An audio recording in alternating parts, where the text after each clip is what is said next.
So,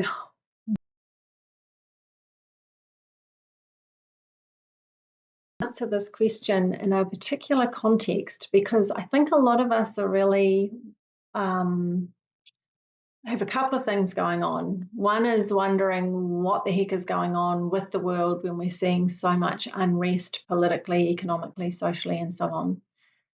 And then there's also the sense that there's something else going on, something deeper or something less obvious and less seen.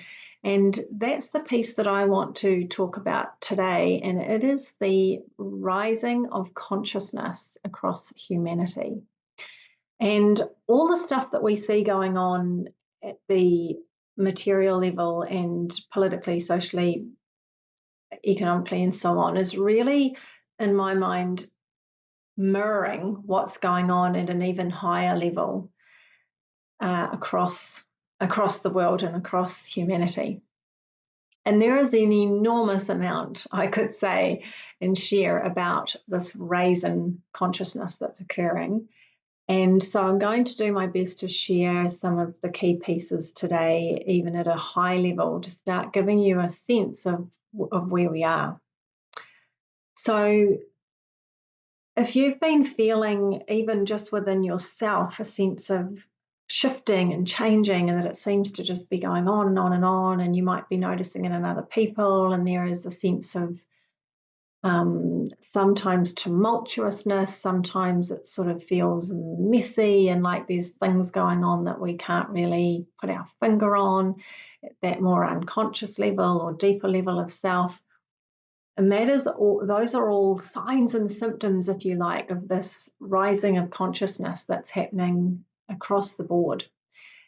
And this is something that's been predicted, that people are talking about in all sorts of contexts. What I want to do today is put it in the context of what it means we're experiencing for ourselves as individuals and what it's good to sort of have a heads up about around it, and also what we can do to help ourselves. So I'm just going to walk through some of these pieces. So what do we mean by a shift in consciousness? So what's occurring, and it has ramped up a lot in the last 12 months or so, since around March 2023, and it is a raising of consciousness and awareness within people, and it is a raising of vibrations. So we are moving to higher frequency within the self, and we are becoming more awake and aware of aspects of ourselves and of the world around us. And we are lifting out of old frequencies, old patterns, and anything that doesn't serve us anymore. So, Lynn McTaggart said, life isn't working as it once did, and we all know it. And she means across the board. And to me, while there's lots of explanations for the shift in consciousness, my sense is that a lot of it is because it just had to happen. Consciousness was not heading in a good direction. And while we think that we've been evolving as a species, and we have, and that we are the superior species on the planet, sort of we are and sort of we're not, because we do lots of silly things that the average mammal on the planet doesn't do, actually. So we've got to kind of step back and look at ourselves and really see, are we really the wisest sentient beings on this planet right now? Maybe, maybe not. So what are the key signs and signals, or what's the signature of this rise in consciousness? So one of the things that's occurring is what I call illumination. And illumination means and actually what's occurring is more light is coming into the planet, in fact, as I understand it. And the illumination is illuminating for ourselves what we need to see. It's giving us more clarity. It's going to give us more clarity about who we are, but it's also going to illuminate what's sitting there under the surface that needs to be excavated, if you like, and released from the self, because where we're going in this raise in consciousness means anything that's of a lower frequency and lower vibration, mentally, emotionally, and so on, has got to go, because it's not a match for that new level of frequency, awareness, and way of being. So the illumination means we're seeing more of our own internal world, and we're possibly seeing more of other people's. We might be suddenly seeing something about someone's behavior or the thought patterns they seem to be doing in a new light, with new clarity.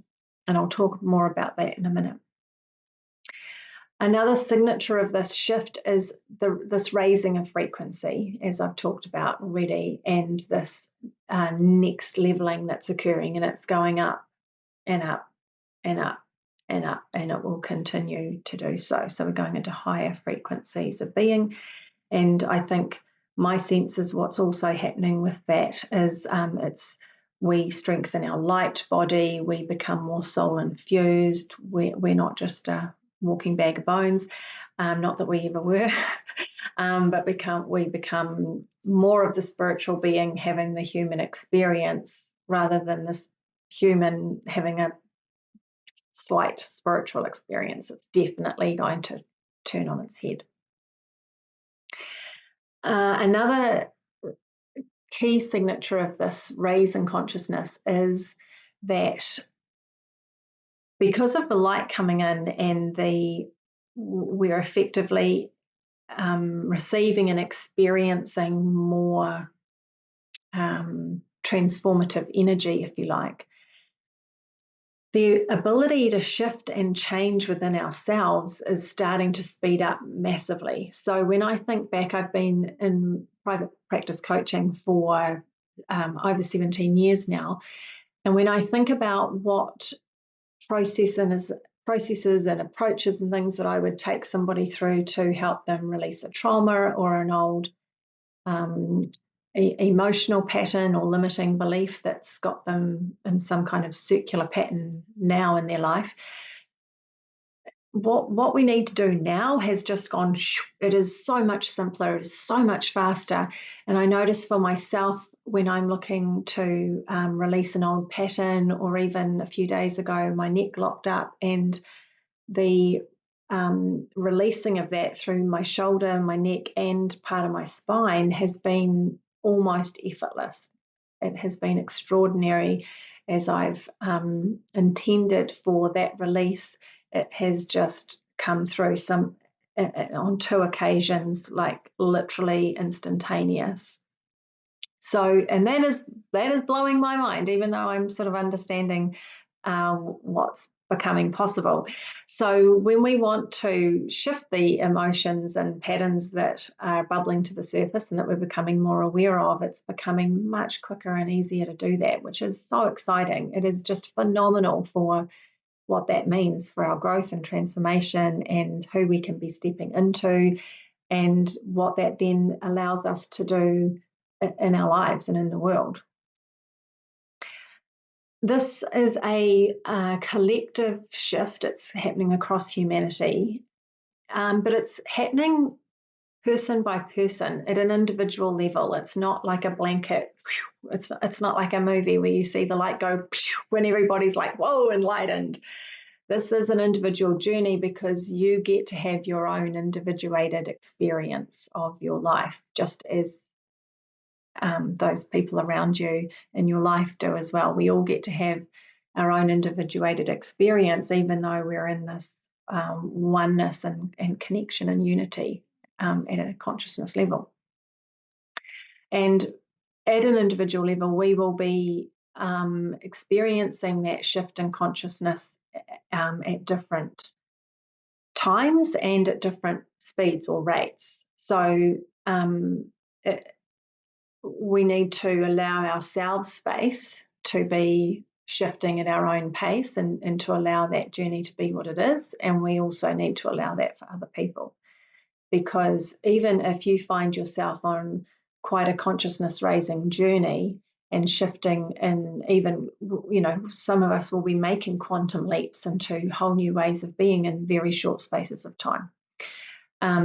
even if that's happening for you, we can sometimes then look around and think, oh, why can't this person, my partner, my son, my sister, whoever, can we, why can't they get their act together? Why can't they be evolving themselves? Why can't they be being more enlightened when I deal with them? But we absolutely need to just let people be where they are in their path, on their path and their journey. They will go at the pace they can go at. There's no right or wrong. You're not meant to get enlightened by next week to be a good human being. That is not the game. We are very much here to be where we are. So as we are spiraling up, which is how I think about our evolution, we're not doing this. It's a pretty sedate journey. And some people look like they're not moving right now, and maybe they barely are. And maybe in previous incarnations, they were speeding around a little bit, and this time they're just having a pause. And maybe they're about to speed up. Who knows? It's actually not really your business or mine.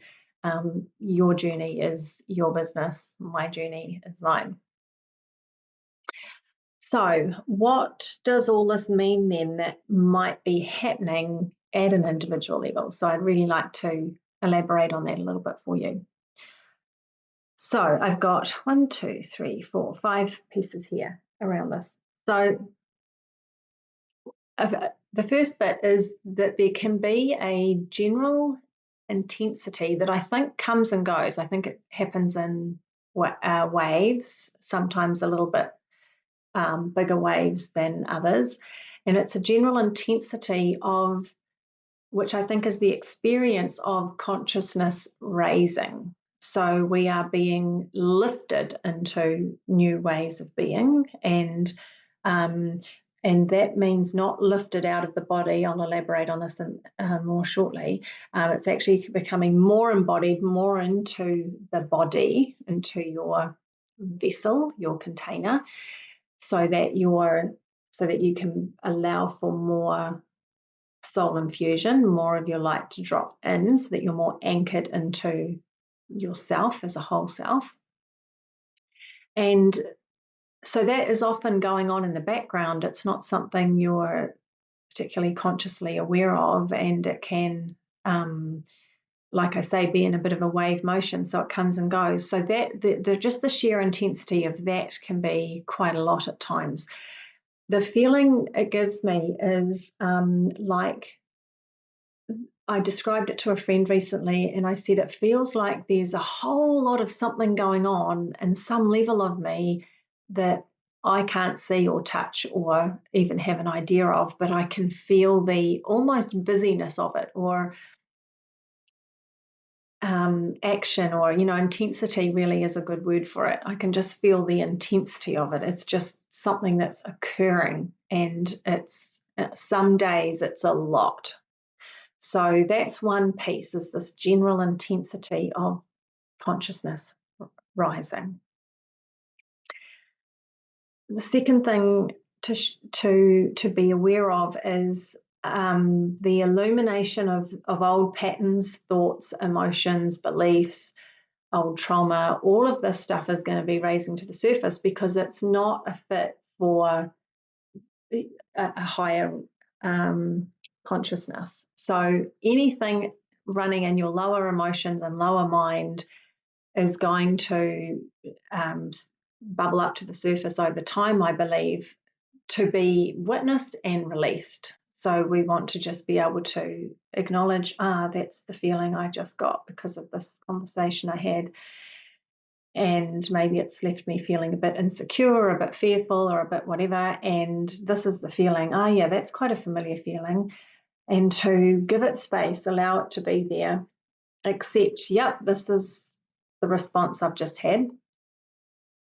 And to let it come up. So we're in that holding space for it. We're allowing it to be there and to be expressed in the self and in the body, and then to let it keep moving through and out. So that raising to the surface can feel messy. It can feel like, oh my God, here we go again. Oh, another thing. Oh, another thing. And I must say, I've had weeks and sometimes days where it just feels like it's one thing after another. And it's like, how am I supposed to get anything done today when all of this stuff's bubbling up? So I am doing my best to prioritize it often so that it can just be attended to and move through. And that tends to save energy. But I know when life is full and there's lots of things going on, that's not always easy. So it is really, I think, important to be aware of that might be what's going on. And it can sometimes mean that at a really practical level, even the plans we had tonight to catch up with a friend or do this or do that might be actually, I need to do that another time. I've got a bunch of stuff that needs witnessing and releasing today, so I'm going to do that. And I would encourage you to bear in mind that might need my prioritizing. Part of that messiness and like another thing is that you can literally feel like you've just regressed back to a teenager at times. You're like, oh my God, I cannot believe I'm reacting like this. Like, where did that come from? So hopefully this whole conversation is going to give you some context for why that might be going on and why it might be going on for your partner, spouse, one of your kids, a friend, a colleague, because it's going to be occurring for us in different degrees for all of us. So I think it's very helpful for us to know that for other people as well, to go, oh, okay, that might be what that's about. And they may or may not have the awareness to be able to process it usefully, but at least you've got a little bit of context for what might be going on there. And hopefully all of this understanding just helps build our capacity for compassion for ourselves, for what we're experiencing and processing through today or this week, and what somebody else might be. Okay, so the third piece that can be happening at an individual level as we go through this process is this is happening for everyone. It is a dropping out of the head, out of living in the head, which I used to, was my full-time job, and dropping into the body to be anchored in the heart space and in our center. So the high heart, which sits at the thymus gland, is the seat of the soul. It's where the spiritual being of us anchors into the body. So there's a few things going on in this dropping into the body. So firstly, we're becoming literally more embodied, so we are more fully in our vessel. I know in numerous spiritual traditions, and particularly in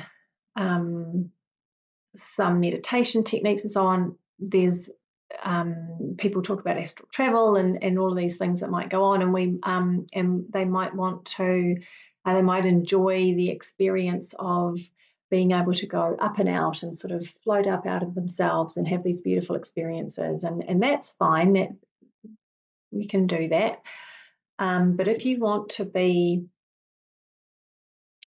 building your connection with your higher self and building your spiritual self and your light body and the depth of you, you need to be in your body, fully embodied, so that you are a strong container for your light self, your higher self and soul to come into the self more fully and be more soul infused. So this is a very important fundamental spiritual principle. You must be fully in your body. It is your vehicle.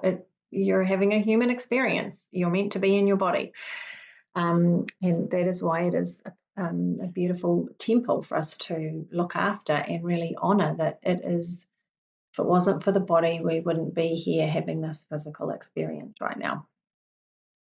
So this dropping out of the head and into the body, becoming more embodied, is part of this, so that we're anchoring into the heart and the high heart particularly, and being guided from this higher self perspective. Simultaneously is this as we drop out of the head, is letting go of the head as being our main source of intellect and knowing and apparent source of information, because it is one of the core shifts that we're making here is into an embodied knowing, into a building our intuition and sixth senses more and more fully, so that we are feeling into what is in front of us and what we might do next and what the right path is. So this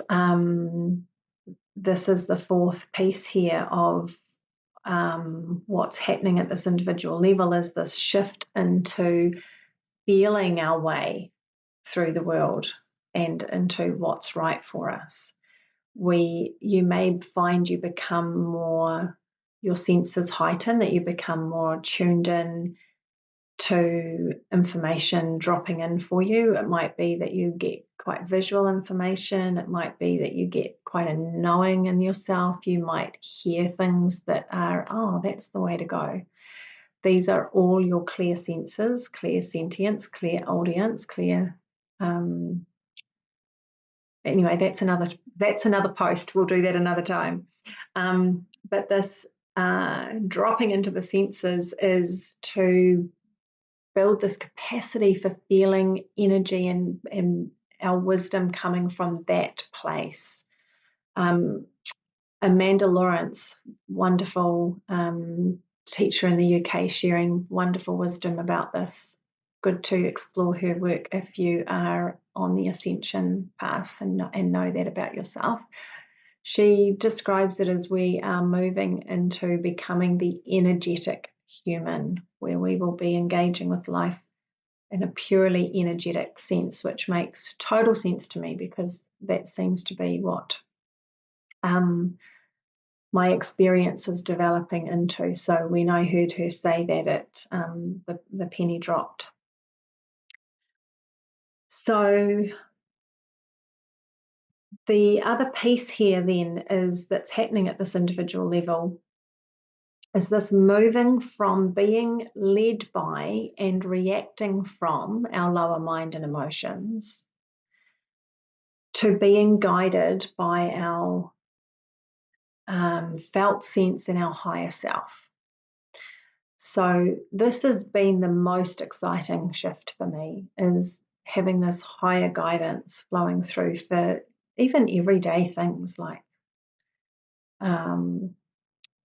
my supplements, or how I might spend part of my morning, or whether I might book something to do. Shall I go to this? Shall I do that? The guidance is just so clear and so phenomenal, and is so aligned. And so that we're not getting caught up in the head and what it thinks, and we're not getting caught up in our emotional soup of why, or the wherefores of why something may or may not be a good idea. We're just getting this beautiful, clear signal, and it's so effortless and smooth, and we can just move on and into the next thing. So as you reflect on these things and perhaps have your own emotional response to what this all means, and a sense of how much you might be resonating with this already, or whether you're thinking, oh God, I don't know, I don't know if I want to have to deal with this or not. We're all going to be experiencing it in some degree. And you can embrace it, you can fight it, you can ignore it. All of these things are options, and everyone will have one of those reactions. And we will have a corresponding experience. So if we embrace it, we are going to be much more front-footed. And although it's not always going to be easy, it is far more empowering to do our best to navigate it and work with what we're experiencing and sensing and feeling, and starting to recognise.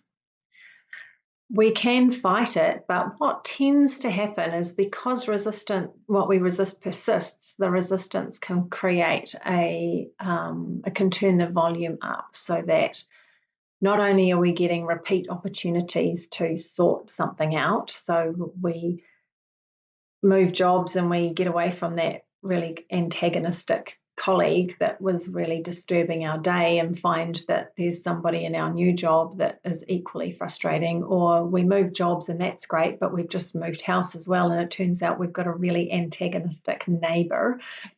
So whatever it is, we will get an opportunity to work through what that antagonistic person is mirroring in us that we are getting triggered into, that is the piece for acknowledgement, acceptance, and release. So we can resist it. We will get more opportunities to deal with whatever's coming up to the surface for release. And I think we tend to not get enough support and help and be proactive enough if we resist. So it's totally an option, but it's just bearing in mind that your soul is going to keep giving you opportunities to work through these things. And that is not because your soul is a pain in the butt who just wants to mess with you, okay? It is because you are meant for this growth. And we're not given anything we can't handle. So even if it's stretching us, it's not something we can't navigate. We're only given what we can handle.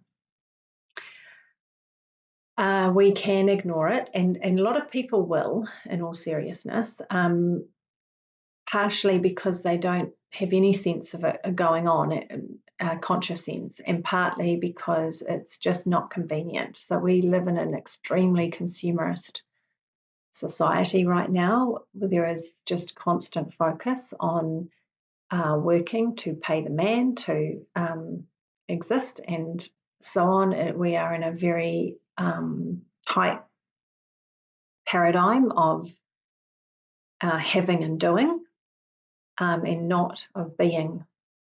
So there are plenty of people who will find it far too inconvenient to need to go inward and work with their own becoming. And that will have its own dynamics that will play out, and people will be navigating those. So you can probably guess that I would encourage you to be open and curious and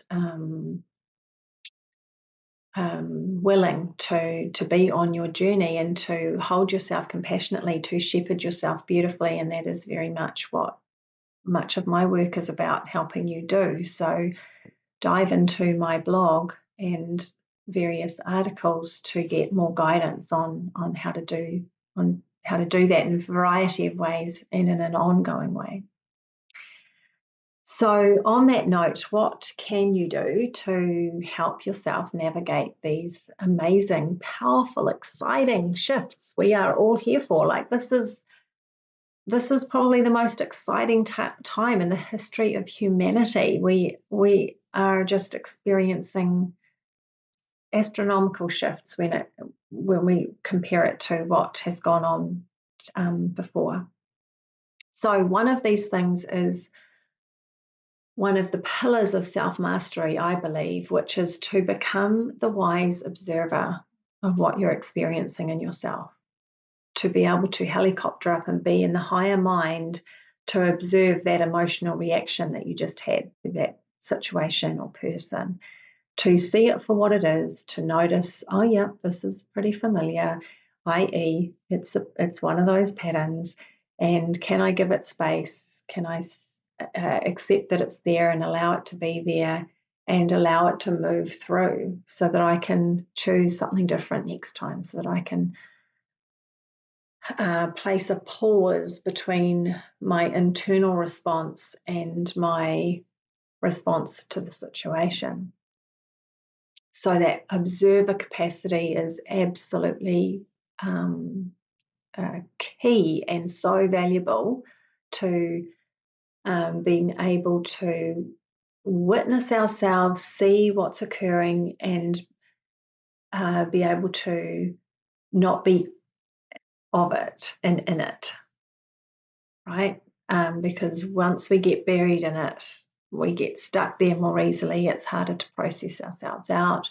It takes up more energy. It slows us down. So the art is to be able to step back or helicopter up and observe and see what we are experiencing mentally and emotionally and so on.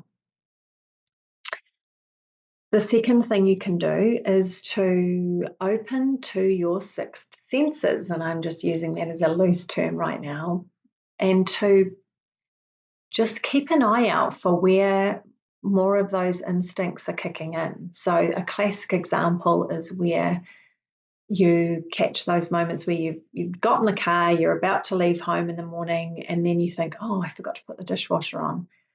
So you nip back inside and you go to the dishwasher, and it's on. You had put it on, but your laptop is sitting on the bench above the dishwasher. Oh, crikey, what a nightmare that would have been if I'd left it behind this morning. So we grab the laptop and we go to the car and we're like, oh, phew, that was good. And off we go, and we can often not even think about what just happened. That was very useful knowing. So look out for instances like that where you're suddenly aware of things. I've had this happen about 3 times in the last 2 days, where I'm thinking of someone and I receive a message from them in some form within 30 seconds of the thought. So we were thinking of each other at the same time. And I've also seen it like historical, where I was reflecting on something about a friend or a client at say 4:30 in the afternoon, and when I look at my emails the next day, I have received an email from them at like 4:25 or 4:36. And so we were in each other's orbits in that energetic sense at the same time. Happens all the time. So looking out for those ways that we are connected with people, that we are sensing things beyond just what our conscious brain is capable of. All right, another thing you can do is to allow your luggage to come to the surface. So we can, worry about what we can and can't handle, and worry about getting too emotional and things getting too messy. But we really want anything that is no longer a fit for who you are and who you are becoming to be bubbling up and moving out. Anything that is of a lower vibration is not a fit for who you are becoming. You can count on that. So being open and willing to let those emotions come up, and in that higher observer mode, it allows us to see that and recognize the emotion, be curious about it. Curiosity is gold in those moments, and to just allow, okay, yep, I feel really pissed off about that right now. I am so mad. It's like, okay, be mad. And what is the mad? What is it about? Often it's because something is hit up against one of our values or a boundary. So what was the boundary? What was the value? What is this telling me about what really matters to me? And what's this telling me about what is not okay for me about this situation? What is no longer a fit? Things will start falling away that do not fit who you are and who you are becoming, because we're going to drop all tolerance for anything that's not a fit, that's not in true alignment for us.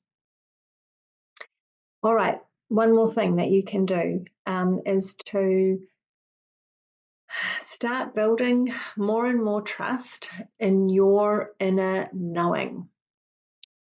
We were all raised to look to an external authority, mum, dad, teachers, experts, doctors, lawyers, whoever, for what to do, for how to think, for what is right and wrong.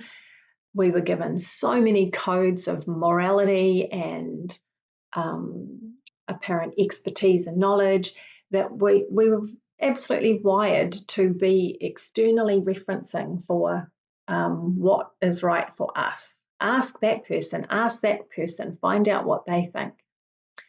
And this is another thing that is getting flipped on its head, because our inner knowing is the only knowing, is how I'm going to say it.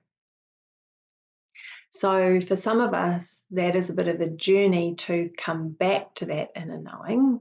We were born with it, and then it got conditioned out. So this is why dropping all of the emotional patterns, the old beliefs, the idea that we can't do this and we can't do that and we have to people please and all of this stuff, it's all got to go, because none of it is authentically you. It's all the conditioning and the framing that we were given so that we would be good citizens and good boys and girls and so on. So one of the ways you can come into your knowing more easily and more often is just put a hand on your heart, hand on your belly, feel your center, and just go there whenever you're going to make a choice about something. And it could be something as simple as whether to accept a dinner invitation. So friends have said, do you want to have dinner tomorrow night? And it may not be like an instant yes or no, and you're like, or you might be thinking, oh, I know they really want me to come, but it's not really what I had in mind for tomorrow night. Hand on heart, hand on belly. Dropping into center, feeling yourself, feeling you, feeling the I am, and checking, okay, what feels right for me? What is my inner knowing? What is in alignment? And you might get your feeling, yeah, I really don't want to go. And it's not really because of them or anything like that. I just don't. And then we can take it that one step further and check with the curiosity all the way, what is that about? And to feel, yeah, actually, I just need alone time. I just need an evening alone because I'm out the following night as well. And that might be unusual, because needing more time to yourself is a classic sign of that consciousness shifting going on and needing space for it. And that might be a little bit new to you. You may not be used to needing this much time to yourself or needing it as often. So that curiosity, once you've got your knowing, your yes or no, and then just checking in a bit further, what is that, is just going to deepen your self-awareness and give you more and more resourcefulness, because it's going to build your understanding of yourself. It's going to strengthen that trust in yourself. It's going to help you know that when you get a yes or a no for something and you don't really know why yet, but you've got to give an answer to somebody or whatever, or just make a quick call in the moment, you can trust that there is a good reason for it, even if you don't know what it is right now. You can check it out later, but you're building that confidence and clarity and surety in yourself that, yeah, the signal I'm getting, the feeling I'm getting, I can count on that. So what can you do? Become the observer, helicoptering up. Be open to all your senses and how they might be awakening a bit more. Allow your luggage to come to the surface, let it be there, let it move out, and to be getting used to going to your inner knowing first instead of external sources, and building trust in yourself. So, final word. If you know already that you're on what we call an ascension path, where you know you're really you've flipped into a new level of your spiritual growth, and the concept of ascension and moving into higher levels of the self resonates and makes some sense, even in just a hint. There's a couple of things I'd really recommend. One is journaling every day, so that you have a way to process anything you're experiencing, that you're capturing things that you're experiencing day to day, that you can write down any emotional processing that you're doing. And one of the things that's useful about this is that it can be quite helpful later to be able to track back for some things and make more sense of your experiences. And you might not always need to do that, but there can be periods of time where that's very useful because it gives you, it helps your learning and your awareness. The second thing I would say is to really encourage you to have some good support around you if you're on an ascension journey, because there are times when it can be quite mucky. It can be really confusing sometimes. It can be hard, slow, daunting. We can find ourselves getting a bit stuck at times in emotions that are coming up, or that they just keep coming up and we've not been able to process them through ourselves. And that can be quite draining.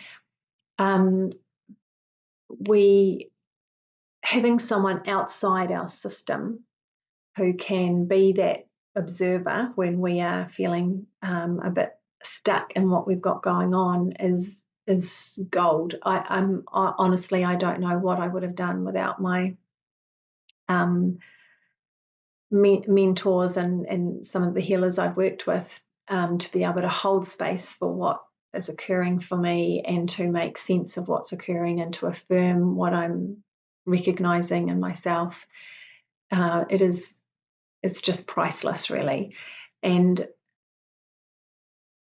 it's good to find the right fit. So, find the person who feels good for you to do that, and that can change over time.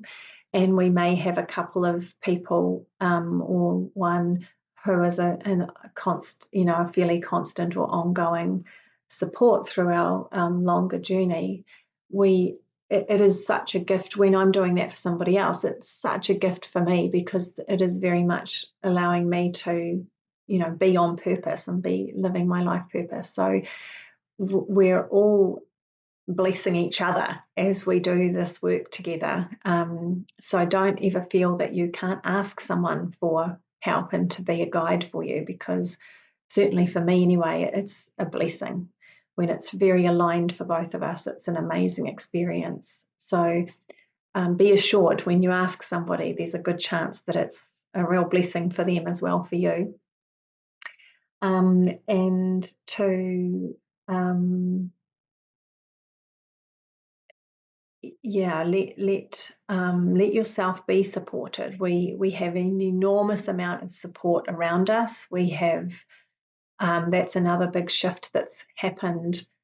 I've certainly noticed it myself. I work with a lot of guides and support and um, the unseen, and the amount of support I have there now is just exponential compared to what it would have been 5 years ago and even 12 months ago, to be honest. So we all have that support around us, and that is something else that you can have some guidance around connecting with more fully. So feel free to reach out if you'd like more information about how I work with people, introducing you to your guides, helping you connect to your higher self, helping you clear those emotions, have clarity about your path. All of those things can be useful.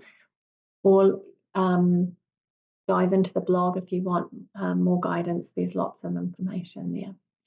And blessings to you on this journey. It is just a truly special, exciting, phenomenal time, and I think we're in for a real treat if we can embrace it and make the very best of it. Lots of love to you.